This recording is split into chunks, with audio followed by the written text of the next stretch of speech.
place to be is living free in Tennessee. Welcome to Living Free in Tennessee, where we talk about building the life you choose on your terms. Today is Friday, January 10th, 2025, and this is episode 990 of Living Free in Tennessee. Can you believe it? That's pretty close to 1,000. I know, we're 10 episodes away, man. I actually realized that if everything goes as planned, I'm pretty sure my next First Tuesday Coffee Chat is episode 999. As you can see, we're coming to you from the Holler Kitchen counter, and that's because I have a special guest on today with me, Nighthawk. How did you end up on a Friday Live? You told me we were doing a live and you want to come down. I was like, okay.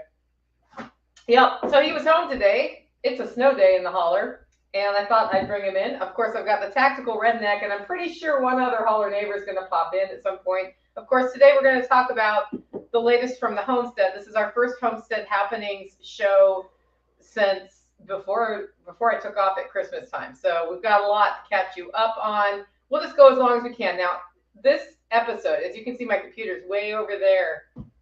It's way over there. I can't see the tiny letters of the tiny comments. So if you want me to answer a question or integrate a question, or you have a comment you want me to read, please put the word question in all caps and then write your question, or comment in all caps and write your comment.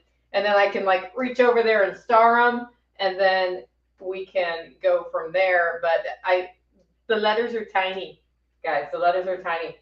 So we're going to talk about snowmageddon, or rather the snowmageddon that didn't, as well as actual snow and new births happening and all the other fun stuff on the homestead today.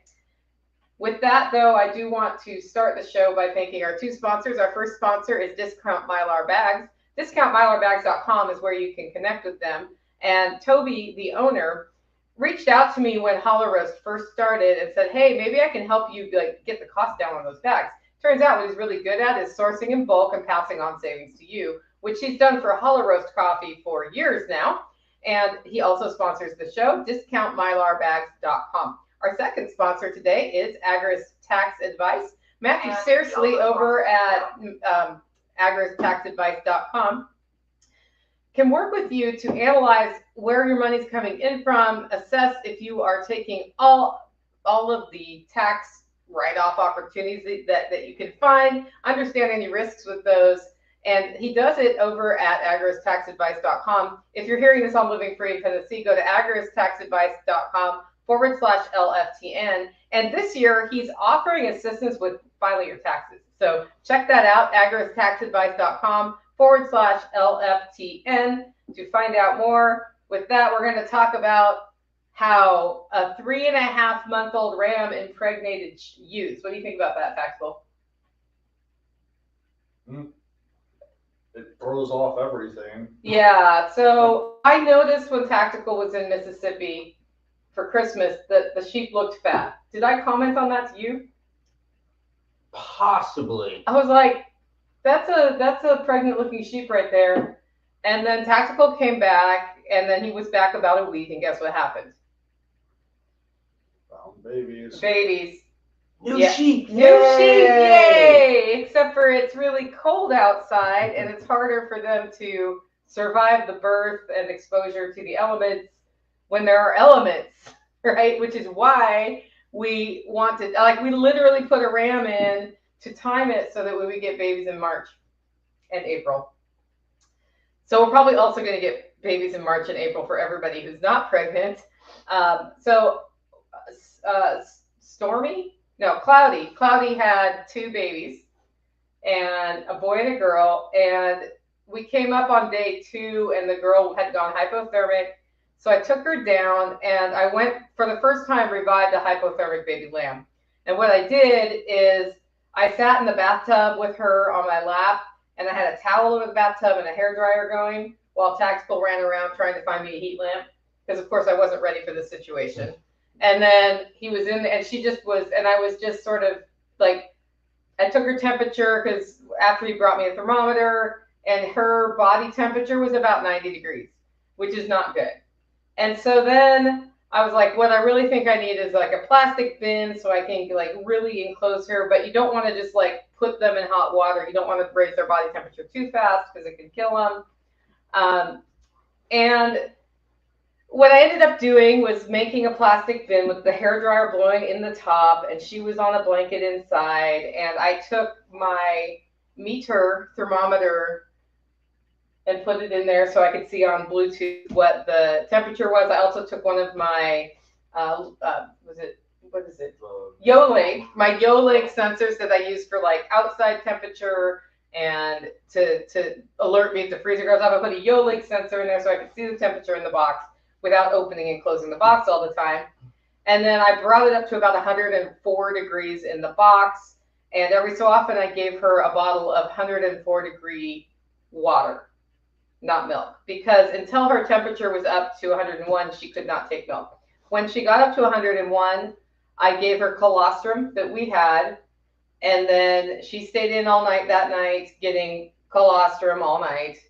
And then I brought her back over to the pasture, really worried that her mom was going to be like, "You're not mine." Her mom was like, "Sweet, you're back. I've been looking for you. Like, where'd you go?" And what I noticed about her is she was having trouble with the sheeply concept of sucking on things. So I think what happened is when she was born, she didn't quite figure out how to latch on right, and therefore didn't get enough colostrum, and therefore her body went into hypothermia. It was about a 52-degree night, so it wasn't actually that cold. It wasn't wet. So I don't know. So she lived another day, and we gave her some supplemental bottles, and then the next morning she was gone. And I really think that, so if a baby lamb doesn't get enough colostrum in the first 24 hours, they're not going to make it. And I think that's what happened. She may have had a genetic defect, I don't know, or it could have just been new mom, who knows what.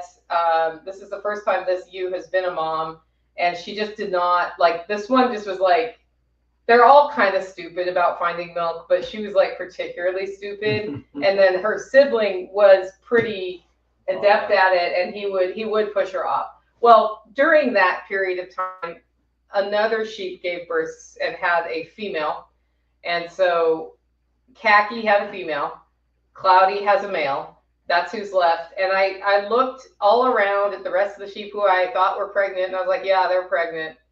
So Brunhilde is wider than she is long. At this point, she's the one I keep putting pictures of up on the internet. And she still hasn't gone into labor, has she? You were just over there. Yeah. What'd you see? I saw Bruni looking at me like, what? Yeah.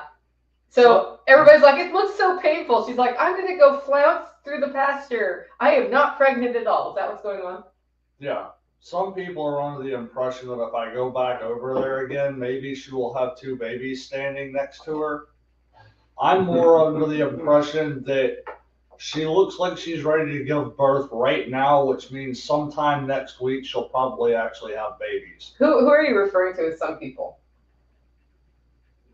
The only other some people that are relevant to the conversation. Who's that? You. It's not that I think she's going to have two babies when he goes over there. It's that if she does have two babies and they're out in the snow, I want to assess that situation because it's not like she doesn't have access to the barn, but I guarantee you she's going to go way up that pasture and she's going to give birth out in the snow, probably at 3 a.m. tonight. And then there is an increased chance of losing him in that situation because of wind and snow and wet, and they don't get enough colostrum, and she's birthing a second one, so she's not snuggled up with it, and then you lose the first one. Wherein, if we're around when it happens, I can assess that situation. Now, it'll probably be fine either way, but I just don't know. So does that mean at 3 a.m. you're going to go over there and check? Maybe. Probably not, though. I might. I mean, I've been up at 3 a.m. anyway, so if you hear the four-wheeler, that's what's going on. And the dogs will bark at me. So over Christmas, I also started assessing what roadblocks are in my life and keeping me from moving forward. And a big one is, as y'all know, I was in a car accident that totaled my car in April. And my car skeleton has been sitting at my house since about, I don't know, June or July because they thought they could put it back together and it would look ugly, but for about $3,000 I could have a second like backup car. And then he couldn't because the frame was bent. So I finally just posted it for parts. And I've learned so much about different kinds of people in our community who have different skills. And I've learned so much about partsing out cars. It's been a very interesting thing. But it's really fun because somebody from the network was the first person to reach out to me. And he came out and bought some parts, but then also did the hard work of getting the transmission and the engine out, both of which are gone. So I had said when I posted it, I would give it 2 weeks, and whatever didn't sell, I was going to get rid of the car. And we are now at that point, and there are 2 inches of snow on the ground. So probably another week before I decide to actually get rid of the car. But, between now and then I have like a radiator and some other useful things that people may want. But the cool thing is I sold about $1,200 worth of parts, and I would have gotten about $800 to begin with if I had sold it as is. And now we'll see what I'm able to get. If I'm able to sell it to somebody who resells parts, like one of the junkyards, I may get a little bit more than if it just goes for weight. So we'll see what happens then. I also am keeping the tires and rims. I mean, I have the tires taken off the rims, but I have 3 out of 4 decent rims and 4 practically new Toyo tires that I'm pretty sure I can get a couple of $100 for anyway. So we'll see. And my philosophy on this, guys, hasn't been like, how much money can I possibly get per part? No, I've been like, oh, that seems like a reasonable offer. Take it. Would that be a good assessment? Yeah. Yeah. It's an as-is situation. I'm actually surprised the seats haven't sold. And then I've been talked to about the seat belts 4 or 5 times, but nobody's bought the seat belts. So I don't know. Somebody needed the airbag, and I'm like, my airbag has a recall, man. You don't want my airbag. I don't think I should sell that to you. Meanwhile, I'm still getting notes about the recall. But it's funny because once I started posting things for sale, because the beehives were gone, immediately the extra lumber scattered all over the yard was gone, and then people immediately started jumping on the car. The other thing I've learned is that kind of post is really good to put up on a Friday, Thursday or Friday. And then you get absolutely no activity Monday through Thursday. So I may do another repost. People are going to be bored at home this weekend with the snow. So, I'll probably do another round. I'll do like the flash sale on the seats and that sort of thing. And we'll see if more of it goes. I think your tarp fell off of it, though. Yeah. My tarp. Yeah, you put a tarp on it. I'll put a tarp. Oh, you put a tarp on it. Oh, your tarp fell off. So what have you done to get ready for the cold? I'm planning to move some wood today. I'm like, it just started snowing, so easy travel across the grass and lawn. So I went to refill the pile of wood I have stacked up on the front deck before I move it into the pile inside. And while I was down there grabbing more to refill the front deck stack, I went, that's a lot less wood than I thought was down here. That could be interesting. I probably ain't gonna have enough to get through the winter. So then I went over to the other stack I had sitting there that was slated for next year and went, this is the first stuff that I split. I'm gonna take a couple pieces up there and see how that burns. It burns pretty good. So I'm good for this year. Okay. So and I'll be good for next year too, but I'm a little irritated because what I thought was good for this year wasn't enough. Well, now you know. Now I know. You always need more firewood. Oh, you can never have too much. I go firewood. through 6 ricks a year, even if I don't go through 6 ricks. And I think this year I'm going to go through all the rest of the firewood I bought for last year and help all the firewood I bought for this year for next year, which is actually the perfect cycle for me because it needs to be really dry. Are you going to come beyond the live? Your chair's here. Oh, is it? Okay. Yeah. Tracy is joining the live stream today. It's a Holler Neighbor Day. She is currently distracted by dogs. Yeah. The dogs are like, you're here. It's great. Everybody's visiting today. So Catrat says pull apart, pick apart, has line cards for what they charge for individual parts for future reference. Yeah, I'm not sure I'll ever parts a car again. I'm not sure it was worth it. Like, it was an interesting learning experience, and I did sort of need some money, so that didn't hurt. But there was a lot of back and forth on Facebook Marketplace about questions that, Yeah, the whole point in that was recouping money, not making money. Yeah, it's absolutely true.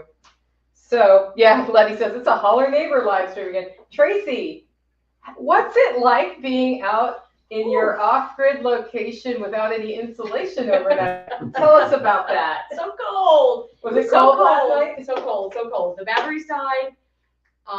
The propane buddy died, and no electric at like probably 3 o'clock this morning, and it was freezing. And Yeah. so we woke up and we're like, what do we do? What do we do? Well, of course it's starting to snow, so we didn't get any solar. Solar didn't come back up, but he was able to turn on the generator, and we had a little bit of heat. So we woke up about 7, and we're like, no, we're going back to bed. It's nice and warm in our covers, and woke up at 9, and then I just went ahead and left Steve there. So. I want to borrow my electric blanket next time. Yeah. The dogs even had the electric blanket, and it died too because of course we didn't have any power. Yeah. I wondered how that was going to go with mini split overnight at this time of year, because it's hard to recharge when snow's on your solar panels, Right. and then electricity is like the least efficient way to heat your house. Right. So So we're getting a wood stove. you're getting a wood stove. Yes. I'm not surprised to hear that. Took a really long time to make that I decision. know. Well, it took I don't one know. night is what it One took. night, But yeah. it took months before. I don't know. Where you gonna find the wood for it though? To Yeah. run it. I mean, there's a whole bunch of wood at base camp in the yard you can Yeah. take. Unless you've taken it all. Is there still wood in base camp? I don't know, is there? Is there still wood down there? Probably a little bit. Oh, no? Okay. Probably just one little pile, which you Mm. probably just We might need to help them out. That might need to disappear. help. So where you gonna find the wood? So where you gonna find the wood? I mean, I hear somebody has a whole bunch of wood. Is it seasoned? not yet. It will be next year. Okay, we'll figure it out. Yeah. We have lots of wood, so lots You of need trees probably for at least 2 months you're going to want wood. Which probably means they could get away with 2 ricks, would be my guess. Probably. That's Yeah. not that much. Well, with that, supplementing it with the mini split in there and the diesel heater, that'd probably be good. Well, and also they're heating a much smaller space, so they don't need a huge True. thing, right? Right. So, And it's probably, Yeah. and it's definitely well more insulated than my place too, so a lot less wood. Yeah, well, eventually they'll have insulation.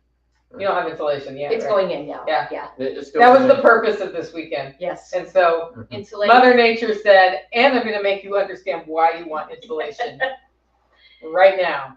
Insulate and ceilings and walls and soffit, and that it stayed pretty warm in there. Yeah. It did. Yeah. So Then you Steve's walk just outside. going to rough it. Yes.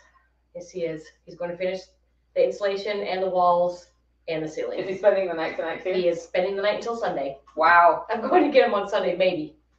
Maybe. We have Wi-Fi. Oh, that's true. The- If you our- can't our get fiber, out in I the guess. snow, you're not getting him, are Yeah. you? Yeah. Yeah. He took his laptop just in case, and Mhm. we did get fiber. The people came out and installed the fiber, and so now we have internet, so he can work there if he needs to. Lazy Gardener, welcome. Zeg, welcome. Pack Rat Letty, Jenny Hill, welcome to the live stream, guys. Okay, so while Tactical was in Mississippi, the four-wheel drive four-wheeler, like the morning he left, I hopped on it to go over, and it did not start. And he was like, okay, we'll figure it out, bye. And Tracy's like, you can use mine. Side by side. I was using the side-by-side while Tactical was out of town because it has four-wheel drive, and I wasn't really comfortable going where the sheep were on the two-wheel drive four-wheeler. And when he got back, he actually bought a four-wheel drive four-wheeler of the same brand as the two-wheel drive, which is actually less tippy than the four-wheel drive that we have. So what's that been like? We've had it for a week now. I haven't seen you riding it around. Why? I knew when I got the thing that one of the CV shafts needed to be replaced. And so I was like, I'm just gonna, pull what I need to apart. And the drivetrain on those four-wheelers is always in rough shape. So I was like, I'll clean up what I need to and put it back together again. And the back end of this one was in really, really bad shape. What year is it? This is a 97. What brand? It's a Honda 300, Okay. which is a really good four-wheeler. They're known for having problems with the back end, and it's because nobody ever does maintenance on them. So, when you go to pull it apart and the O-ring is completely encased in rust, it's not going to stop water from getting in. So I'm in the process of cleaning everything up. I'm going to take it all in and get repowder coated and get everything with either grease or anti-seize and put it back together again. And then we'll have basically the equivalent of the two-wheel drive four-wheeler with four-wheel drive, which in that pasture will be pretty legit. So if you're listening to this and you need a frame for a 1992 Honda 300, The other one's an 88. it's an 88 Honda 300 also. Mm-hmm. 1988 Honda 300 frame only. We have that sitting here because the other four-wheeler is the 88, and he took the two and combined them into one, but we have a perfectly good frame sitting there. Yeah. What would somebody use that for? Replacing a frame on. If you need to replace your frame, there's a frame here for sale. How much? Make an offer. That's all I'm saying. Speaking of roadblocks, once my Tahoe is gone, the Chevy graveyard will only have one Chevy dead in it. Yeah. That's the next one. That's next on my automotive list. Yeah. Her automotive list is get rid of stuff. My automotive list is take what we have, make sure it stays running and runs even better than it already is. Well, that one doesn't, so there you go. Well, that's what I'm saying. It can go to the transmission store, but if it never starts again, we need to make some decisions. I'll get around to it when everything else that works is solid and stabilized. I will help you call the transmission shop. Okay.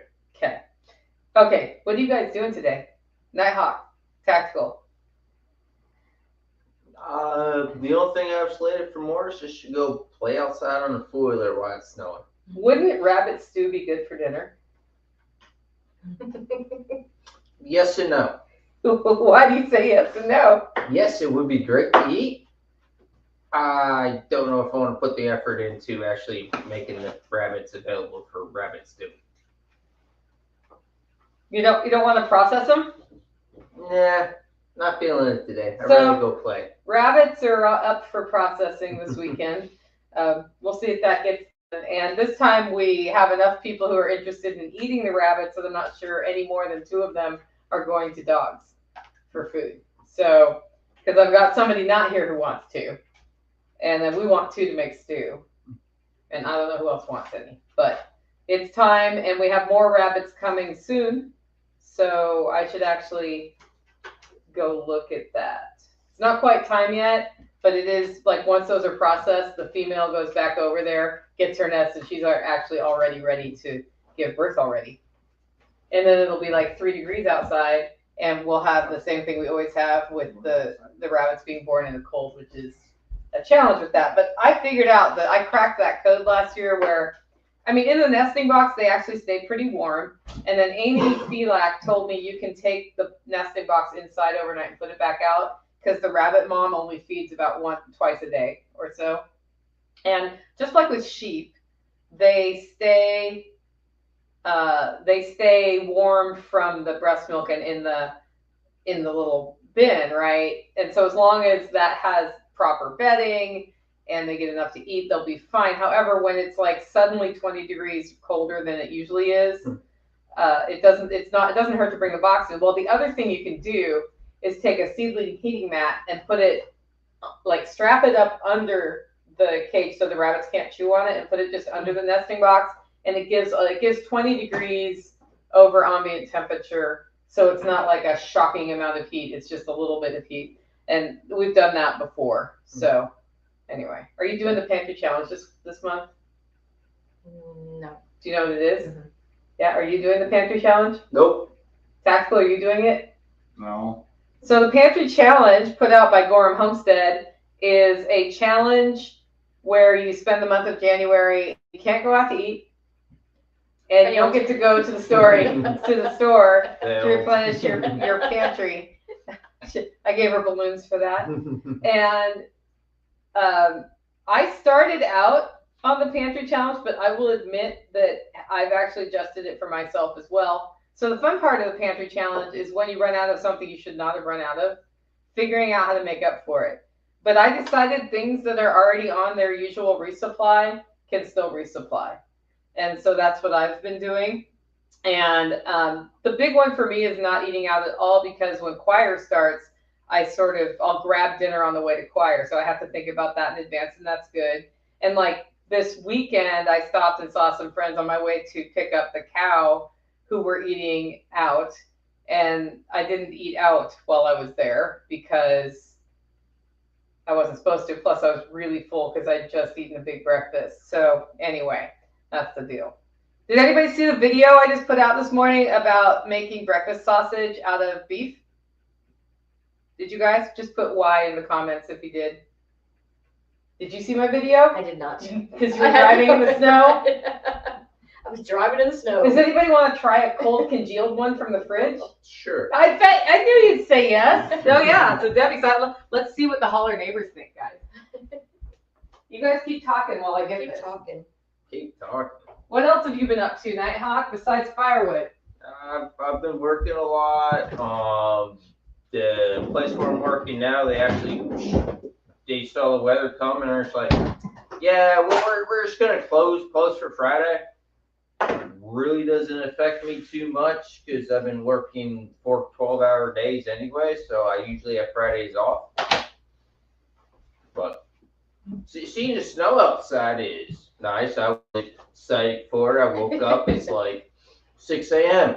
Is it snowing yet? It's not snowing yet. 7, it's not snowing yet. And look, about 7:30, 8 o'clock, it's like, ooh, it's snowing. Hey, this is cool. I should go move that firewood down. Awesome. So let me know how that beef breakfast sausage tastes. What are your first impressions of the beef breakfast sausage? Does it taste like breakfast sausage? It does. Does it taste like pork breakfast sausage? Not really. What do you have in there, like sage and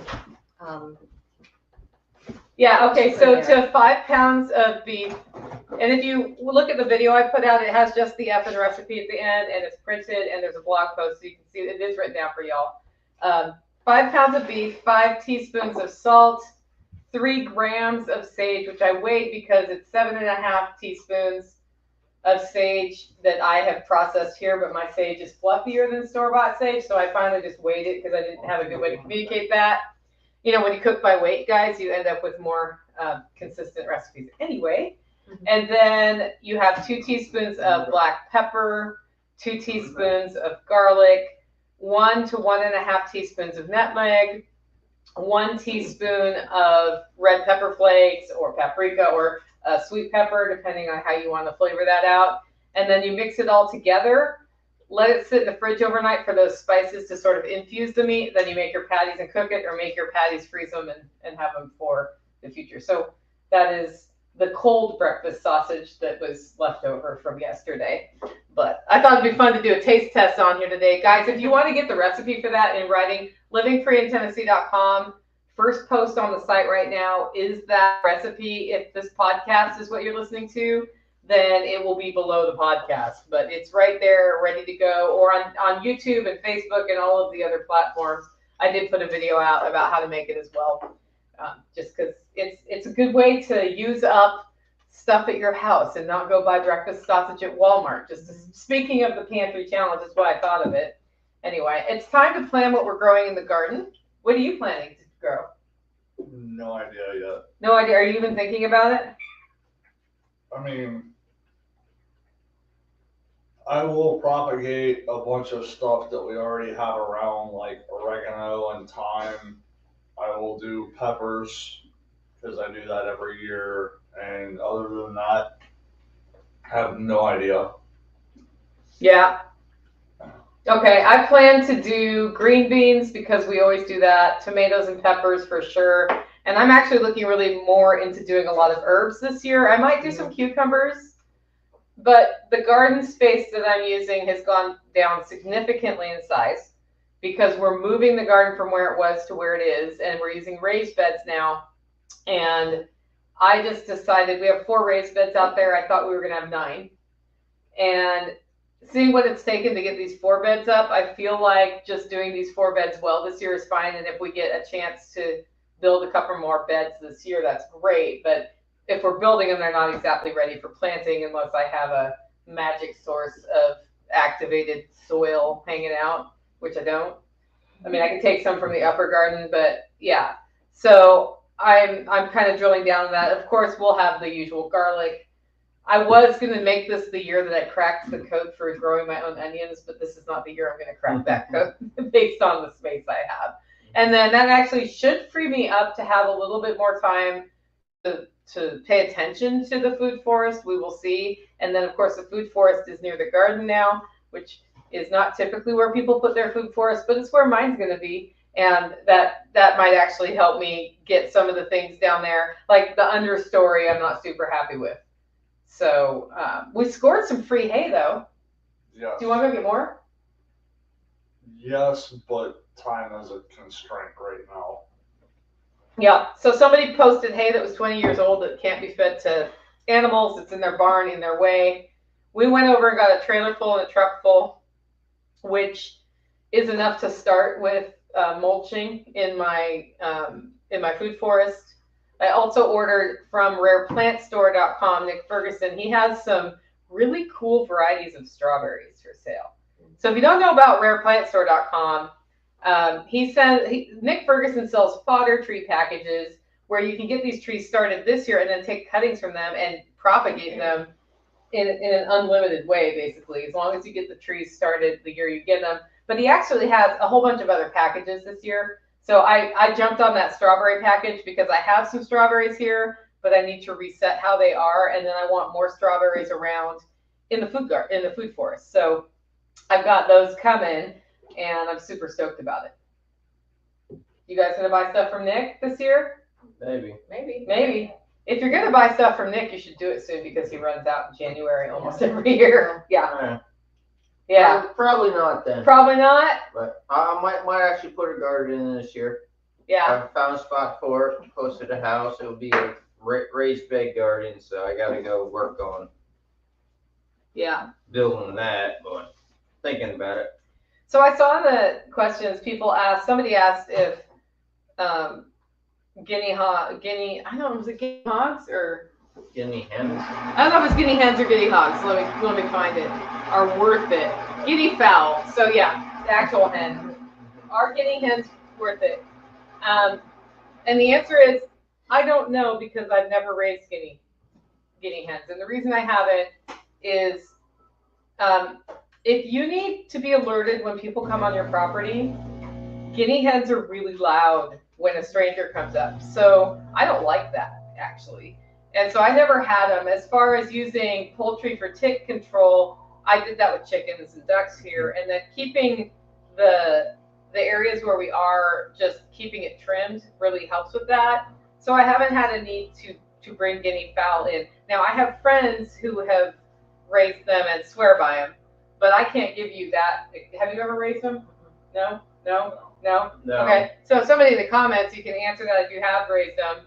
I do know that you need to orient them to your house by keeping them caged for a while before you let them go. And then guinea fowl are something that every predator would like to eat. So that can be the challenge. Yeah. One of our friends raised guinea hens for tick control. Yeah. And maybe after a week after we released them, they disappeared. Yeah. And then about a month later, he found them. Yeah, they were at the neighbor's down the road. not doing him a bit of good, but they're like, hey, they're down there. It's like, great. Yeah. So my neighbor has peacocks, and she got a whole new set of female peacocks because she just has the males so that they could reproduce. Kept them in a cage for a while, let them out, and next thing I knew, I had a peacock in my house. And I was like, hey, Liza, your peacock is here. And I think she came and got it once, but they ended up over at the state park. They just kept running away. So, don't underestimate raising animals on your property. I did that with turkeys. The first time I tried turkeys here, I got the neighbor gave me turkeys. And I had raised chickens for several years. So I was like, orient them to the coop. They'll be fine. They'll go in the coop at night. No, they won't. Mm-hmm. They will go up in the trees and they will get eaten by predators. They lasted 4 days. 4 freaking days. So I learned that they needed to be closed up here a little bit longer than they were. And actually, the feather that you guys see on my Christmas tree is from one of those turkeys. Like, we never saw her again, but that feather was in the yard. So we put it on the Christmas tree, So an American Homestead has a really good video about using guineas for tick control. Yeah. I might be talking to Zach next week. Yeah. Yeah, so we'll see. I need to confirm if he can come on the show, but he may be on next week. You'll see that announcement when I can announce it. So what are you doing for cold weather, Tactical? Keeping the fire going. What else? What about the rabbit water? The rabbit water is the one system that I really have to pay attention to right now. So more often than not, if I'm walking from the cabin up here, I'm going to take a gallon pitcher, fill it up with water, dump it in there on the way up here, top it up while I'm up here, and dump another gallon in on the way down.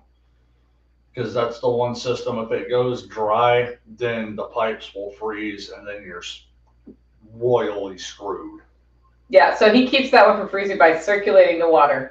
So if it goes dry, the water does not circulate. If the water does not circulate, guess what happens to the water? Yeah. Thank you. How's your water doing? What are you doing for that, Tracy? Have the plug-in. Are they the plastic plug-in ones? Yeah. Yeah. Yes. Have they ever failed you? No. No. How often do you have to fill them?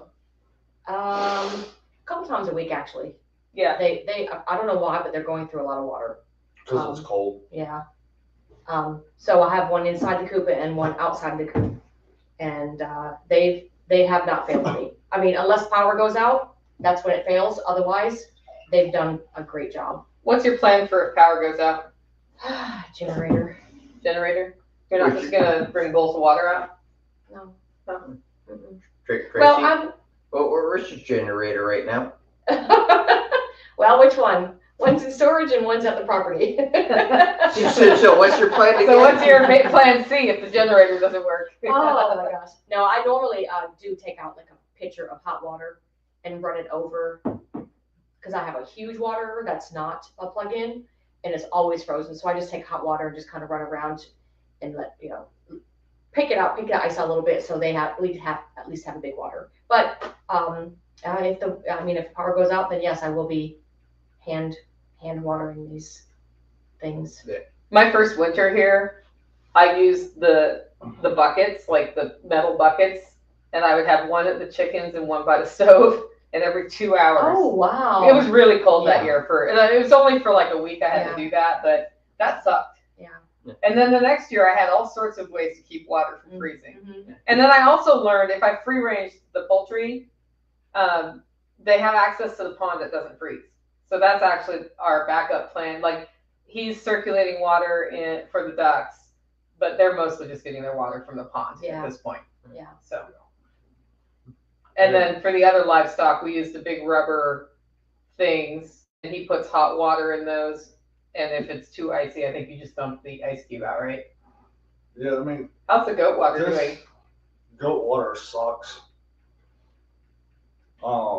But what I've been trying to do with like the sheep water is not putting a ton of water in there, keep it like half full, and just adding water to it as opposed to trying to chisel through a 3-inch block of ice. And so far, with the way the weather has been, between just being able to put the heel of my boot through the ice and then topping off when I can't, that seemed to work out pretty well with this storm cycle. Except for the goat water. Except, yeah, the goat water is a little bit different, but that's just, yeah. Is that because you don't have a rubber one up there?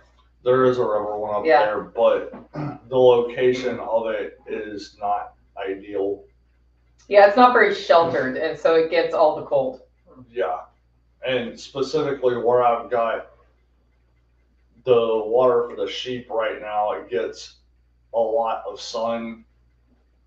And so, They're also in black containers too, which helps. well, there's one of those up in the goat pasture too, but just because of where it is, it's mostly shaded all the time. Yeah.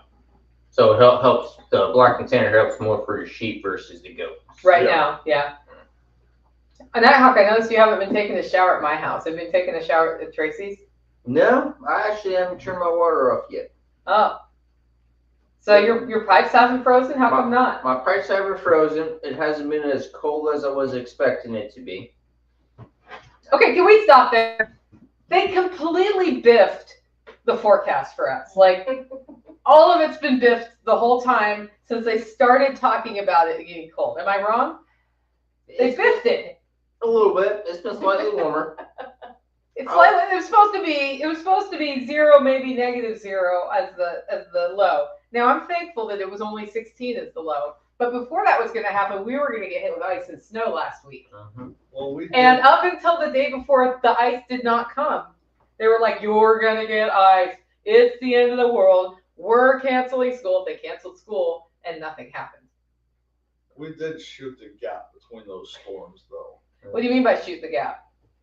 Like, the bulk of the frozen mass of Jack Frost went just north of us, and all of the Tasmanian Devil spin-off tornadoes went just south of us. And here we were. I was like, I'm going to walk the dogs in the woods in the sun and get some vitamin D today. That's what I was doing. Yeah. Yeah. I have no regrets about that, but they completely biffed it. And then this storm, we were going to get 8 inches, and it was going to start this morning. My weather app said it was snowing at 6 o'clock. And I was up at 6 o'clock, and I looked outside. I'm like, I don't see snow. Maybe it'll start at 7. At 7, it's like, yep, sure enough, it's snowing. At 7 here, it's not really all that light. So I go out and I squint, and I don't see snow. And I'm like, Tactical, do you see snow? Because it says it's snowing. What time does it start snowing? 7:30, 8 o'clock? He queued up. He's like, in case you weren't looking out the window, it's finally snowing. I'm like, okay, let's go see if Brunhild is giving birth, because now it's snowing. And that's surely an indication that she will start Tuesday. Tuesday? Tuesday night. It says 19 on my phone app. When I checked on mine last time, it was 8. I know. So your weather station is closer to Cookville than mine. Mine's set for Lancaster. So is mine, and I don't understand. It's a different weather. Like, we get completely different temperature estimates. I'm usually colder. Yeah, you are usually colder. Packrat says, I've gotten the word that the lines are frozen tight down on the family property. That's where PEX comes in handy. Won't split like copper or shatter like PVC. Yeah, so my whole house is PVC now. I mean, it's PEX now. It used to be a combination of all of those. And then there was the fateful day we discovered that my water was running. There was a broken pipe. My water was running under my house into my French drain and all the way down the hill. Surprised I didn't find plaster in your house. Well, yeah. So I'm still disappointed in that repair too. So then we had to replace everything. Why are you disappointed? Because I wouldn't let you take my floor out? Because you wouldn't let me run a chainsaw and start cutting holes in your floor. Instead, you had us run it through the attic. You got to run chainsaws in here. I did. Yeah, we're trying not to touch that floor over there. I already, like, it was painful enough redoing this, all the joists here. I've got a couple chainsaws up there. No. I can No. take that floor out No. for you. If you would Pretty like quick. to mill that chestnut tree, you're welcome to do that. I still want to take the floor out. I don't want to take the floor out. If I have to do that scale of a repair here again, I'm pretty sure we're taking a bulldozer to the house and starting over. Can I drive? No. Damn. What does it say? Ice turned into a mini flood for us. Oh, that's no good. Sorry about that. Yeah, ice is no fun. So, why are you screening ashes? Like, my ash bucket's full a lot because I'm not supposed to dump it in the yard because he wants to screen it. What are you doing with that? Saving the biochar Why are you saving the biochar? because it's useful for microbiology. Yeah, so it's I've all been, the rave right now. it is all the rave right now because Spirico's been talking about it. So I'm actually going to be poking at some more compost piles here, which is why I'm really interested in getting more of that hay because it's just dry matter I can put in with compost. The problem is I don't want to use it for bedding for animals because they'll eat it, and I really don't want the ruminants to eat that hay. Yeah. But we're getting ready to go into another season, and I realized we really could use a lot more compost than we have. And with, you know, I've been wanting to integrate biochar here on the website. I haven't done it. And so I've been wanting to do biochar in the compost to make it better and to retain more of the moisture, especially this year. Like Farmer's Almanac is predicting a really dry summer here. Now, Farmer's Almanac also said January would be warm and we weren't going to get snow till February. So, but just saying, like, it doesn't hurt to be ready for that. So, yeah, they biffed it. Farmer's Almanac also biffed it this year. I see snow outside and it's cold. Pack Rat says you can see where Nighthawk's happy place is with your chainsaw. So yeah, he's been screening the ashes because there's always some coals in there to then pull out the charcoal to use, and you're grinding it up, right?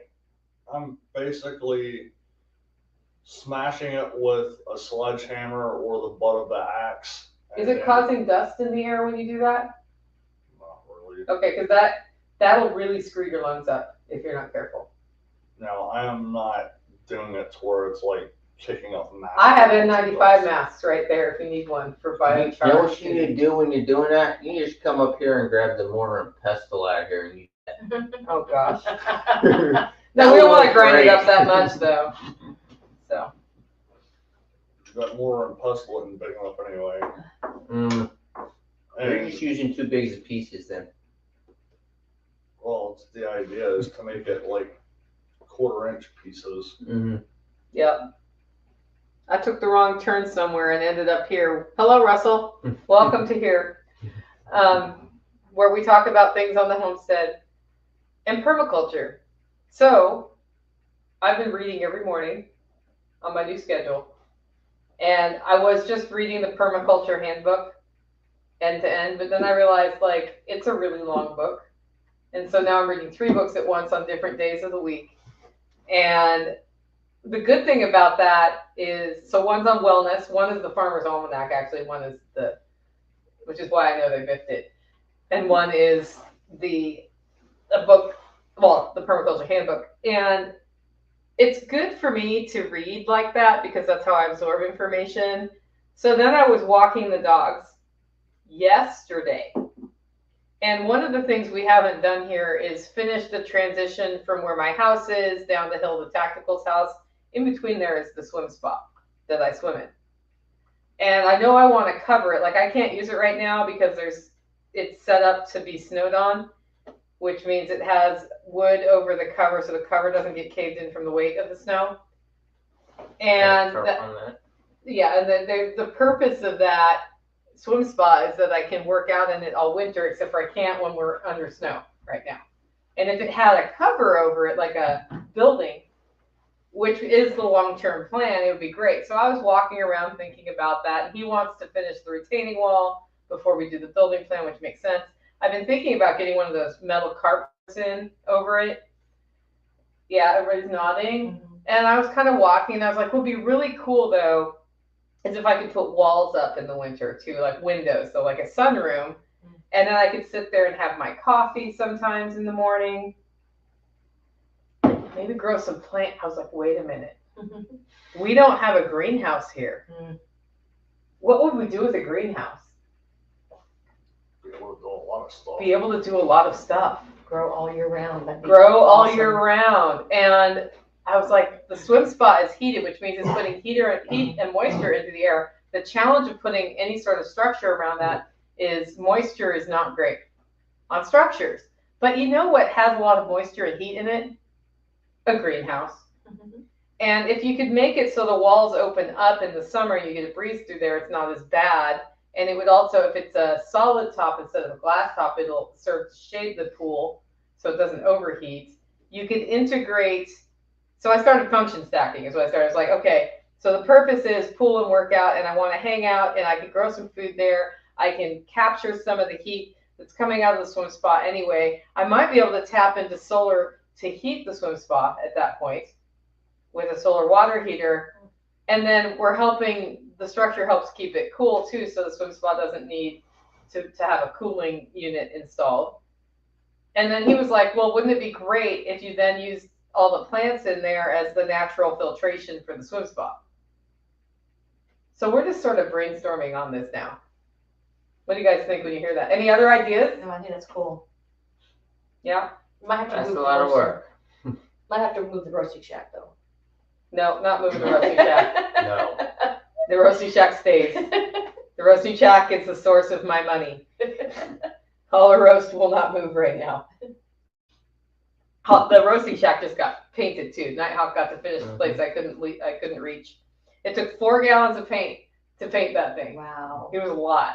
You just need a bigger ladder and go up higher. No, I'm not willing to though. Okay. Yeah, that was the issue. Yeah, so that's kind of how projects go here. Like, I've been sort of in a hurry to cover it because it's annoying to me that it's not covered. But at the same time, like, waiting long enough to have that thought means a whole new thing can happen. And then if I end up deciding, so this is an idea without any thought put at all to how much time it's going to take or how much money it's going to take to do the thing. So, you know, from here, what will happen is we'll start talking about it, drawing pictures, coming up with ideas. I'll probably run it by Carrie and David and Ryan Steva and say, like, what ideas you have. Like, it's nice to have different perspectives because the other thing that happens with the swim spot is water splashes out when I'm swimming, and that water needs to go somewhere. And if it can go somewhere useful, that's helpful. So, I don't know. I like that idea. Yep. But we'll have to put it at number 5 because we know what numbers 1 and 2 and 3 and 4 are. That's true. There's a master list of all the things I want to do here. It's part of the fun of being on a homestead. There's always something to do. But, you know, it's interesting because I've always, like, I saw the swim spa as an energy sink. Like, it just takes, because there's no good way to do what it needs to do without doing it the way that it's doing it right now, which is to create a current against which I can swim. And so being able to integrate some more natural ways to reduce its energy pull is actually something I'm pretty excited about over time. And I already knew I wanted to put some sort of solar water heating situation in for it long term. Because that's just, like, the sun is out in the summer in Tennessee and it's hot. However, also at that time of year, the water doesn't need that much heating.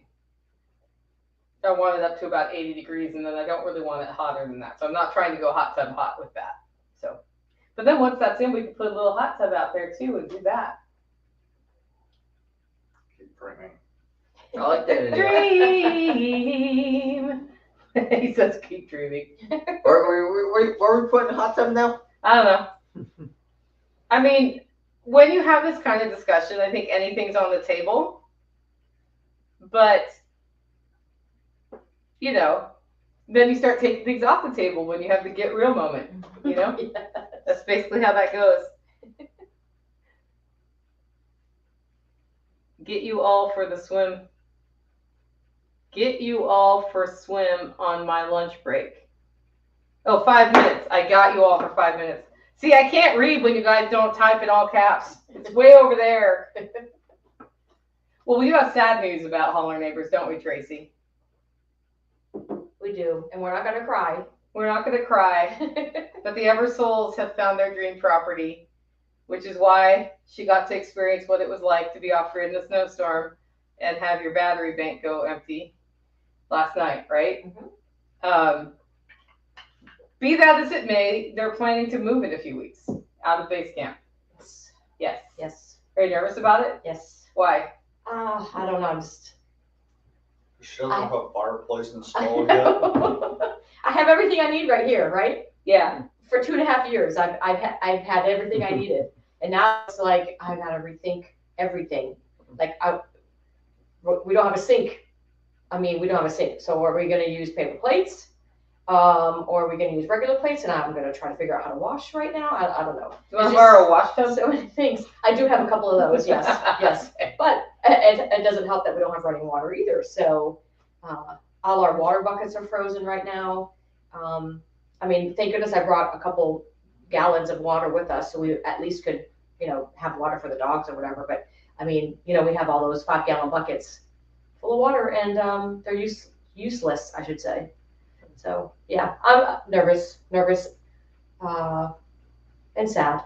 Yeah. Yeah. She can't just call and say, "Hey, Nicole, are we having a drink tonight?" I I'll be over in 5 minutes.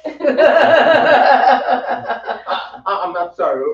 You're moving. Where's the sad news in that? Margot says, "I have all kinds of dreams for our imaginary house." This also means something for the community because last time this happened, Jenny left, and we put it out that we will rent it to the community with utilities and a shared basement, which, I mean, I don't lurk in your basement at night, but like I do classes there in April, and I have things in that basement because it's one of the few secure storage places in the hauler right now. So the rent for that is $1,600 with utilities, and it's furnished. And if anybody's interested in that, reach out to me, Nicole at livingfreeintennessee.com. It should be ready. Also, Carol with the bells. Anyway, it should be ready about mid-February. And we'll set a more firm date if somebody is interested in moving in. We do go through some screening and that sort of thing, and you'd want to come look at it. It's got a king-size bed. It does not have beds in the second. It's a 2-bedroom, 1-bath. It does not have beds in the second bedroom. But I think my plan long-term, if I'm going to Airbnb it, is to put bunk beds or something in there just so more people can stay in it. Margot, who's on the live stream, has stayed in it before. And she was the first person to ever stay in it. And I was like, okay, what do I need? And I told Tracy, I'm like, I kind of feel like I should move into it for a couple weeks to make sure from an Airbnb standpoint, like every time I go to do something and I can't, need to get that, that sort of thing. Yeah. Because I don't even know. I don't know what I don't know, sort of thing. Like we had it very basically set up last time. Other than that, it will be, if I'm not getting anybody from the community, I'm going to put it out as a temporary rental for traveling nurses. And then if that doesn't go well, then I'll also do Airbnb. My last ditch resort is to go local rental. And the reason I'm not really stoked about that is that it's awful close to my house. And I have found as a landlord, it's very good to be strict with stranger tenants. And that's harder to do when it's that close to your house, A. And B, I'm just not sure how the pool of renters will be who come out this way. I could get a really good renter, could not. It just depends. This has a chicken coop, though, if you need to bring your chickens somewhere. What they did is they moved in just for a few months while they found their property and brought their chickens. And now it's been over 2 years, but they did find their property. Margot says, my neighbor only hosts traveling nurses. Great way to rent, in my opinion. Yeah. Oh, yeah. And, with that, I'll have to add a television, which I haven't had before. I didn't have one when Margot was there, but Carrie gave you one. Carrie gave you a little one. He did? Okay. Yep. I mean, it's it's small, but I guess I did have one that Carrie gave me. Mm-hmm. I also have the SRF, outdoor, indoor TV thing. It's huge. that we could hang up on the mantle, Mhm. except for it's got to come down for SRF. So I'm sorry, I need your TV for a week. But that would actually solve the problem of where to store that, because right now it's just in the basement. I was actually thinking of getting a second hanging hardware exactly like the first one, so I could hang it on the wall in the basement for the classroom. Oh yeah. That's Yes. kind of what I was thinking of doing with that. But it actually can run. I could do movies out under Taj Mahal with it in the summer if I wanted to. It's just heavy, and we got to move it down here. Mhm. So lots of different options. Anyway, I wanted to bring that up today in case you're hearing this going, you know, I am looking for a place to live. And we have other sad news. Next week on Friday, I think it's Friday. It might be Wednesday. It's Wednesday. Next week on Wednesday, 4 Hearts are leaving the Homestead and going to the processor. Are you sad about that? They haven't been bad. No, these Rams actually have been pretty good here. Tactical has been rotating them through my place separate from the ladies, so we wouldn't have any unplanned pregnancies. And How'd that work out for you? not so great, actually. I don't know which one of y'all got somebody pregnant in 3.5 months, but the other guy's getting an apron. That's all I'm saying. The other guy's coming over here. Is he coming over here? Yes. Does he need a friend? He will need a friend. You know the little boy that was born, we could make him a weather. Okay. Or we could just bring him here. Let's see, he's a week or 2 old now. At 8 weeks, we can bring him over. Yeah. Yeah, and then they can just hang out. He'll be sad without his mommy. Yes. But then he'll have his daddy. Because that might be his daddy. Because that's the one I would expect did it at 3.5 months, because he was the most healthy one. It still is. It still is, yeah. Anyway, so yeah, they're going to the processor, and it'll be a little bit more simplified here once that happens, for sure. Yeah. Yeah. But there is the thing where all of the boys being born right now, when they're not supposed to be being born, are going to end up over here. And then we will have, let's see, around September, I will be processing this batch of males that are being born. And actually the female that was born. Yeah. Everybody from this batch everybody who's born by an unknown father is being processed, because we don't want to pass on weird inbreeding genetics, basically. So. Yeah. My goal was 10 ewes. We have 11. There was 2 on probation that are now not on probation. Yeah. Well, I know Cloudy was on probation. Who else was on probation? Khaki? Yeah. Oh, she had one last time. Well, her and Cloudy were the 2 that were on probation, and both of them had the first round of babies, so. Yeah, they just weren't ready. Did you ever work out who was going to have to adjust that ram in from on the daily? No, Not it. we haven't talked about that. I mean, this ram is actually pretty friendly. So he follows Tactical around like a puppy. Basically. Yeah, he missed it. Were you here when I told the story? Mm-mm. Yeah, so I was at the barn this morning to see if Bruni had gone into labor, and she had not. And I'm in the barn going 1, 2, 3, 4. I'm counting 1, 2, 3, 4. I don't see a male here, and like he has this mane that's really pretty. And I'm like, I don't see I'm missing the male. 1, 2, 3, 4. Tactical walks in, and trotting behind him is the ram. I was like, that's where the male is. I'll go over there every now and then, and the dogs will be playing, and the ram will be right there jumping up on his hind legs trying to play with the dogs. Yep. Too cute. Yeah. So so far I like his demeanor, and he hasn't started. We'll know when he's a little older if he starts the ramming people thing. So most of the reason we've gotten rid of rams is they rammed people. So I've been very careful to touch him on his body and not his head. I don't play with his head. And he has not tried to ram me yet. Has he tried to ram you? I think he might have tried it once, or was looking like he was, but he was also in a mood that day. Yeah. And he was all wound up about something. And a lot of times when I'm over there, especially if he's in that kind of a mood, I just hold my hand behind my back with an open palm.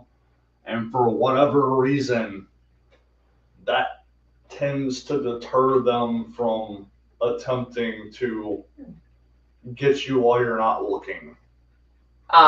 Yeah. I don't know what it is, but apparently your hand behind your back is really scary. It's not usually. It's different. It's different. Yeah. Interesting. Well, but he's like, I like his demeanor a lot. I'm hoping that we get to keep him, but we'll see. He does get to move to my house. So I guess I'm going to always have sheep at my house now. Like I always wanted. Maybe. We should just hard fence all the paddocks. Working on that. Yeah. Part. Are we ready to finish the perimeter fence? When I get around to it. Yep. When's that? Number 6. Don't know. What are you working on now?